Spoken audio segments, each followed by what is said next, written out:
Greetings, I'm Robbins Barstow, and I'm now 89 years old.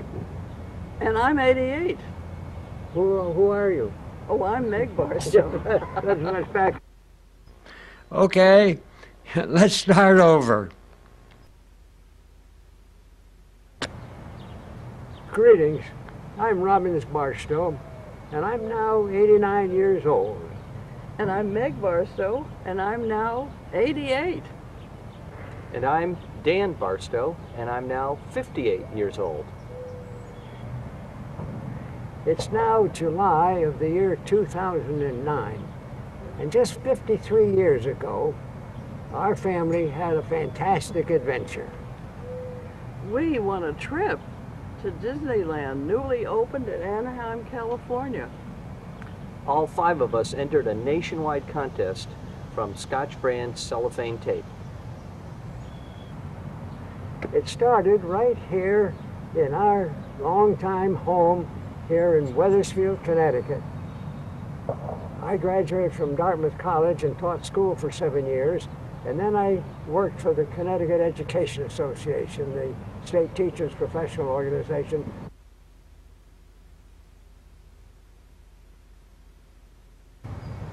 I worked as the Director of Human Relations and Professional Development for 34 years for the CEA before I retired in 1984.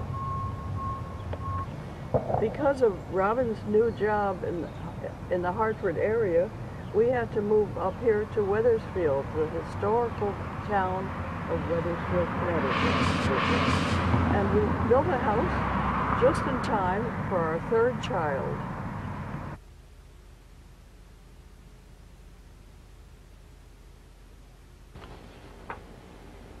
And finally, on July 30th, 1951, the American dream came to fulfillment for Robbins and Meg Barstow and their 3 children, Mary, David, and Daniel, as they moved into their own home on a Wethersfield plot of land they called Fair Acre.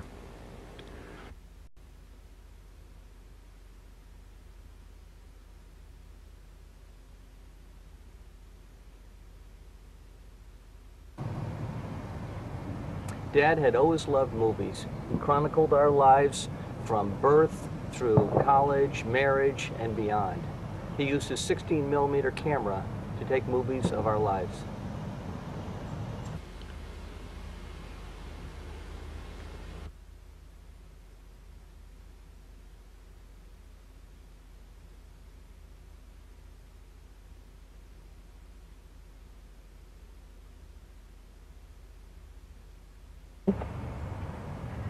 In 1956, when Mary was 11 and David was 8 and Daniel was 4, we got interested in Walt Disney's new theme park out in Anaheim, California, Disneyland.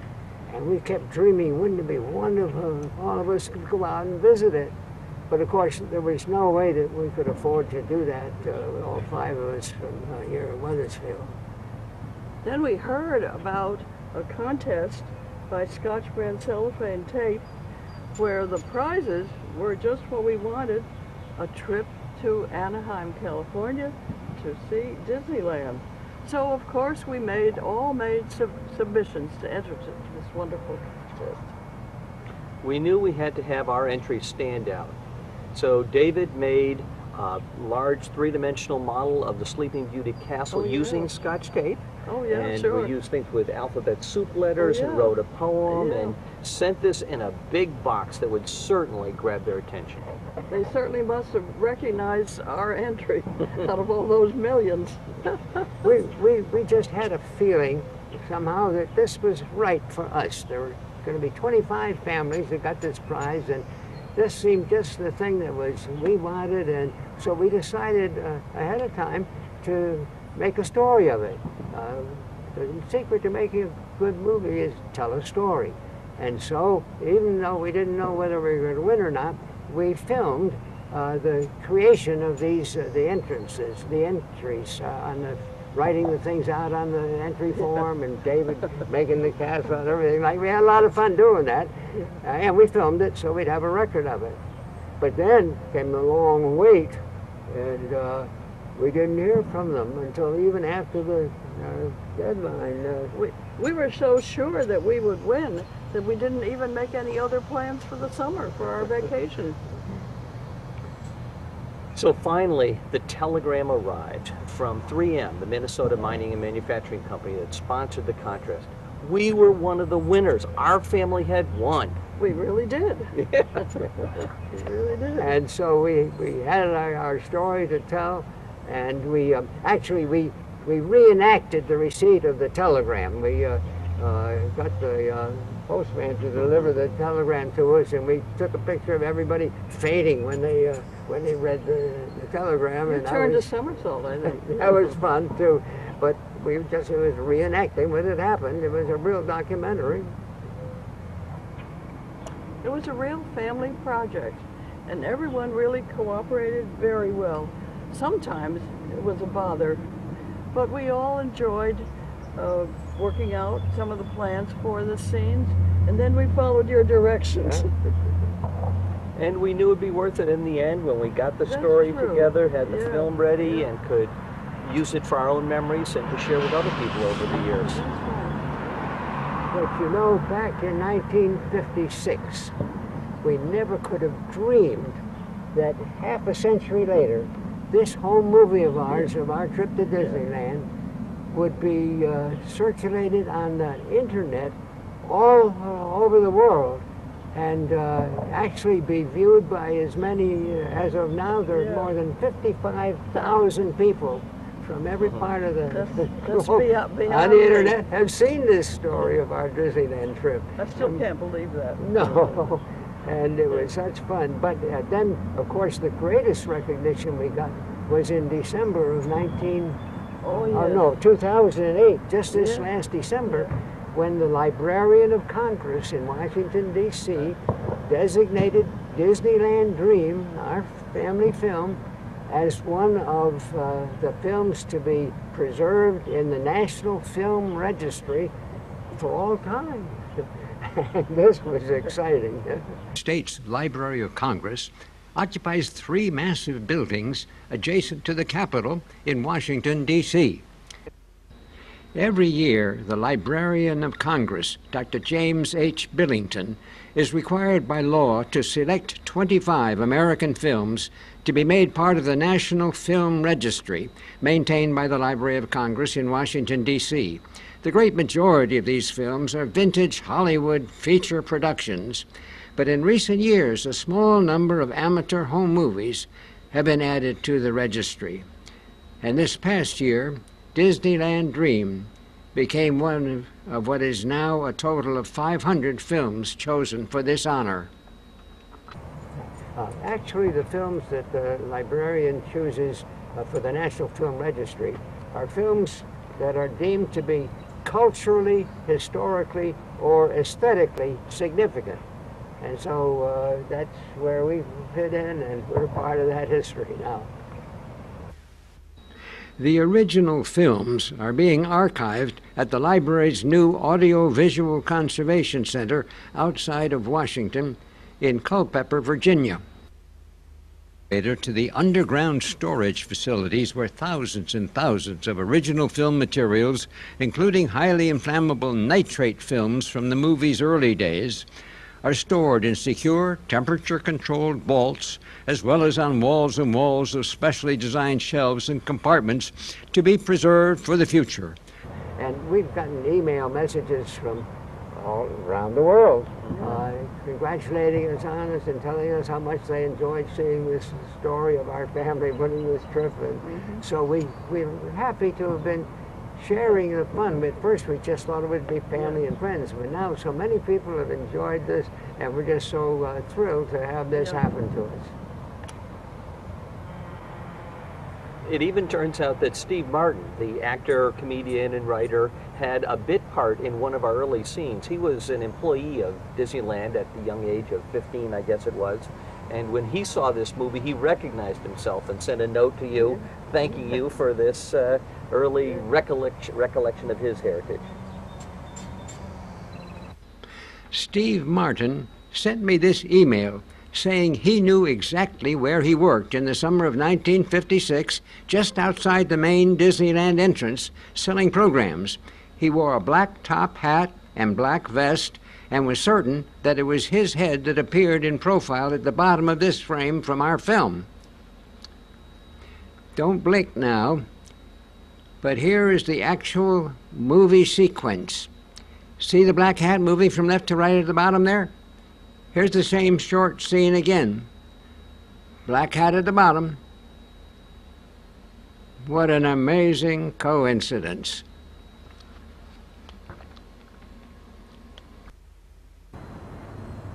Before we wrap up this program, we'd like to, there are a couple of other items of special interest, I think, that we'd like to add here. In the emails that have been sent to us from around the world, there are two kinds of questions that have kept coming back to us. The first was, how did you do some of those trick shots in the movie? And the other one was, what happened to the family? What happened to the kids and everybody else? So I'd like to take a minute and tell you about the way I filmed this, because it was, some people think we must have had some professional photographers filming it, but we didn't. Actually, we did all of the filming ourselves. You may have noticed that there are relatively few scenes in the whole Disneyland Dream story where all five of us appear in the same picture. We tried to alternate. When I would use the camera and take pictures of Meg and the three children, and then Meg would take the camera and take pictures of me and the three children, and we'd intersperse them so it looked like there were five of us all the time. Now, there were a few scenes, and what we did then was to simply ask somebody else to take the picture of all five of us. We had the postman take the picture of us standing on the front steps receiving the telegram. And we had, when we got to the hotel, we all wanted to get out of the car to go into the hotel, and so we got the bellhop to take the picture of all five of us going into the hotel together. And at Disneyland itself, we would just find somebody else who was taking pictures and say, would you take a movie of the five of us here in front of Disneyland Castle, and then we'll take a picture of you too. And everybody was very helpful and cooperative, so we had fun, and we did all the filming ourselves. This is the camera we used to take our family films. It was a Keystone model, very popular for home movies in the 1950s, 60s, and 70s, until video cameras started to take over. It was handheld and hand-wound, and you can see me holding it in this photo, which Meg took after our Jungle River cruise. It used 100-foot rolls of 16mm Kodak film and took 16 frames per second. I had my own editing equipment at home, and I spent many hours splicing the films together onto large reels, cutting and rearranging and editing them into storytelling sequences. This is the large 60mm projector, which I used to show the edited film on a portable screen in living rooms and auditoriums, providing my own live narration, which got to be repeated time after time. Finally, in the 1990s, I had the film transferred to video and recorded the narration on tape at the studio of Wethersfield Community Television. As far as the trick shots are concerned, this is something you can do with a 16mm camera. And I'd been practicing these kind of movie magic tricks since I was a boy taking movies. And of course, it's slow motion. You can slow it down, as we did for the painting scenes. My camera could be adjusted to take pictures at 64 frames per second, 4 times the normal speed. When this was projected at normal speed, the greater number of picture frames made the action appear in slow motion. And then with movies, with 16mm movies, you can take things and have them come out in reverse, like we did in the swimming pool. This can only be done with actual film, where you have all these images on a strip of celluloid that can be separated out and turned around from start to end when you splice it. But you have to take the picture upside down. You hold the camera upside down to take the picture of that you want to have be in reverse, and then when you edit it, you cut the film, and two pieces of film, and reverse it so that the end and the front of the film are together, and then you're the right side up. That's one trick I learned a lot. And then there's another one where you stop motion, you change a little thing every frame. Again, my Keystone camera had a button you could push to take just a single frame at a time. Between each frame, you moved the object just a little bit further on, as is done with cartoons. So it was real fun to try to make it more interesting and entertaining to everybody by occasionally inserting one of these trick shots. Do you remember a particular trick shot? I remember one of those shots especially because I was involved and looked like I was a magician. I asked the children, "Are you ready for lunch?"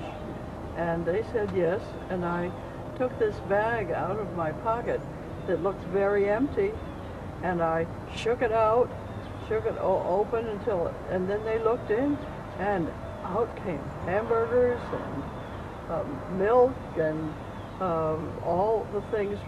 They pulled it out one after another from the bag. I wished I could still do that.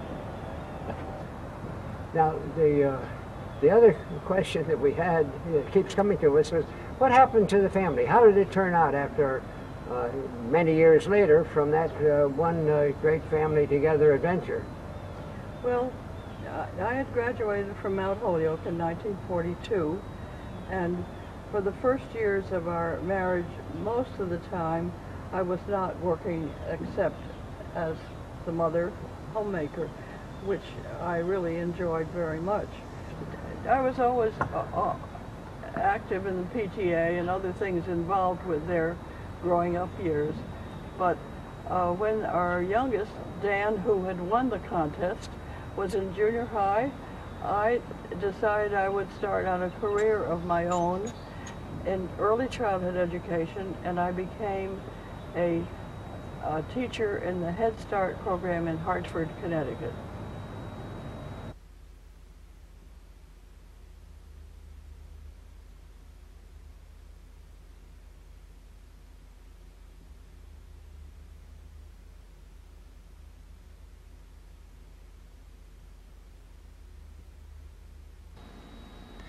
As far as our three children are concerned, they all turned out very well. They all went through the Wethersfield school system and on to college, and each of them earned one or more advanced degrees. All three of them married, although Mary in the center here was later divorced.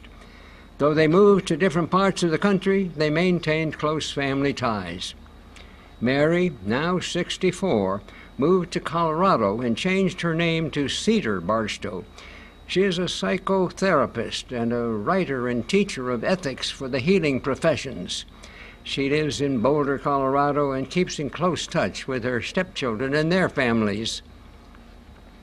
David, now 61, is a computer scientist and has worked around the world as a consultant. He met his wife, Linda, while they were both undergraduates at Carleton College. They have two children, Jeffrey and Susanna, and now live in Austin, Texas. Daniel, now 58, had a long teaching career and is now president of the nationwide Challenger Center for Space Science Education. He lives with his wife, Eva, in a house near a pond in Stowe, Massachusetts. All 9 members of our immediate family were together in Austin, Texas, when this photo was taken a few years ago.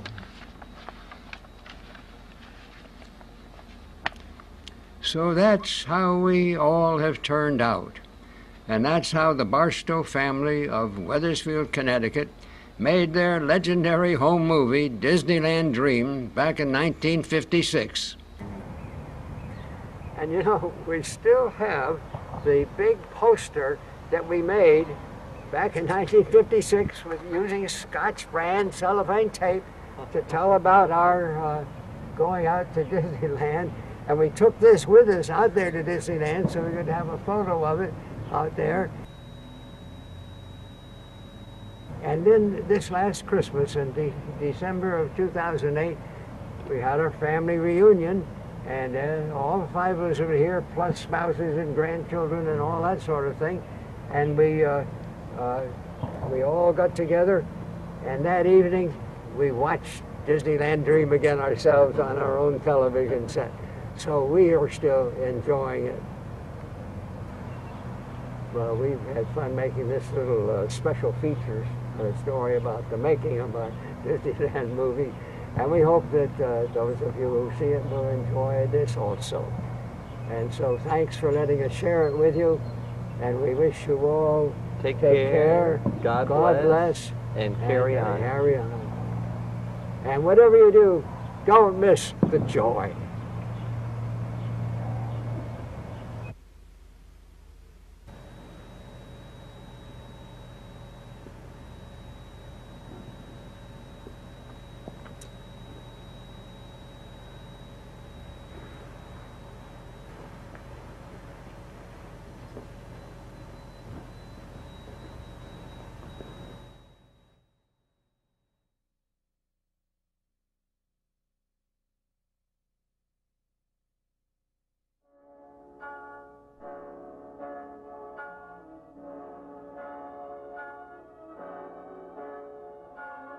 We hope you've enjoyed this Barstow travel adventure film. We'll be releasing more of Robin Barstow's home movies on this YouTube channel during 2021. Click here to subscribe and receive the latest updates. Meanwhile, enjoy these other films by a master of home movie storytelling in the pre-digital era.